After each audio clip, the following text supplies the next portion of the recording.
Salve a todos os seguidores, né? Voltamos aí com os trabalhos do canal do Collegium Pietatis, né? Peço desculpas a todos pela minha ausência nesse canal durante os últimos 2 meses, né? Foi um ano e esse fim de ano foi muita correria para mim, uma série de projetos, né? Mas vamos voltar aí nesse ano para compartilhar um conteúdo interessante para vocês, né? E nesse vídeo eu gostaria de comentar uma pergunta, um questionamento que eu recebi há pouco tempo atrás, né? Um conhecido meu que ele, na verdade, ele nem é um politeísta, né? Ele é cristão e ele me fez uma pergunta a respeito do amor dos deuses, né? Ele me perguntou se, por exemplo, nós politeístas acreditamos que os deuses nos amam, né? E é uma pergunta bem interessante, né? Aliás, eu nunca tinha refletido muito bem a respeito disso. E, assim, para começo de conversa, né? O amor, no sentido assim do culto politeísta, ele pode ter um significado bem diferente, por exemplo, do amor cristão, né? Deus cristão. Inclusive, as palavras gregas, né, para amor, elas costumam ser diferentes, né? Existem diferentes palavras para sentimentos relacionados ao amor. Por exemplo, existe eros, ágape, storge, esse tipo de coisa. O amor, né, no sentido pagão, ele está relacionado mais a eros do que a ágape, né? Enquanto os cristãos, por exemplo, costumam falar em ágape, que é um amor mais de incondicional, de se sacrificar. Né? Se entende, por exemplo, que Deus ele ama incondicionalmente, né, as pessoas. No sentido pagão isso é um pouco diferente, né? Ele é mais relacionado a eros, mas não é que ele seja erótico no sentido sexual.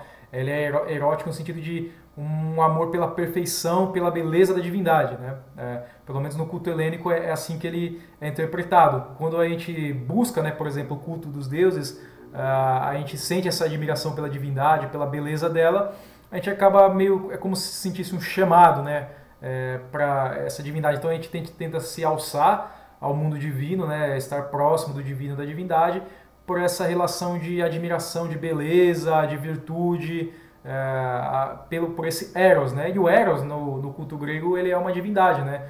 E no culto romano seria o equivalente ao amor, né? Tem a divindade amor no culto grego ou no culto romano.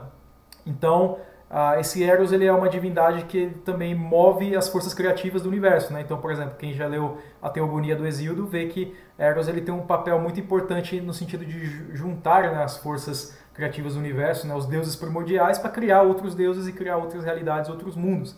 Então esse Eros, né, esse amor pela divindade e pela sua beleza, ele também é um amor que ele é criativo, ele gera novas realidades, gera novos mundos, é um amor de certa forma demiúrgico, né, demiúrgico no sentido de criar coisas, né, um artífice.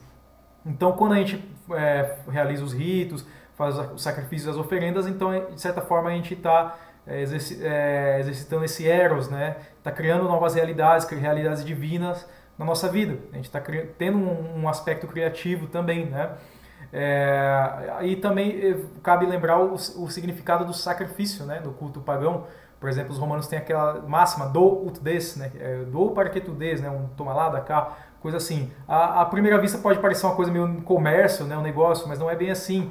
É uma questão de sacrifício. Por exemplo, no culto nórdico tem aquela runa Gebo, né? A runa que Gebo significa também dar, também, né? Sacrificar. É um presente, mas ele supõe também uma dívida, né? Uma coisa que retorna.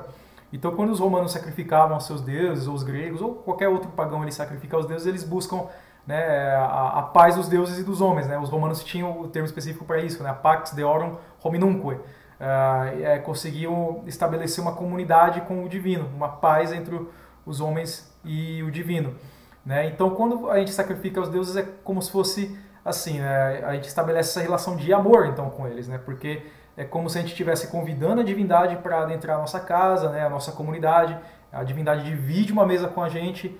Inclusive, no culto romano existia o epulum, né? O epulum que era um banquete divino, né? Se fazia um banquete com a comunidade, fazia as oferendas, e é como se os deuses sentassem à mesa com a comunidade e compartilhassem daquela mesma refeição. Então, o sacrifício à deidade é como se estivesse convidando essa deidade para sua casa para compartilhar de uma refeição com você. E essa deidade ela passa a ser um amigo seu, ela passa a ser uma pessoa da sua família, da sua comunidade, e vocês acabam andando juntos, né? Eles começam a estabelecer uma relação de afinidade, né? Ou de amor, né? Mas esse amor dentro desse culto pagão, né? Em relação ao sacrifício, ele não é um amor incondicional, ele envolve uma disciplina, ele envolve um comprometimento e envolve o sacrifício, né, que é o sacrifício ritual, a oferenda, né, de grãos e libações, esse tipo de coisa. Então ele é um pouco diferente, por exemplo, talvez se a gente pensar no amor cristão, né? Se bem que no cristianismo também deve haver os seus tipos de compromissos, coisas do tipo, mas então quando a gente estabelece, né, essa relação com a deidade, né, essa comunidade, a Pax Deorum Hominumque, então a gente fica obrigado com a deidade também de certa forma fica obrigada a nós, né? Existe uma cooperação aí.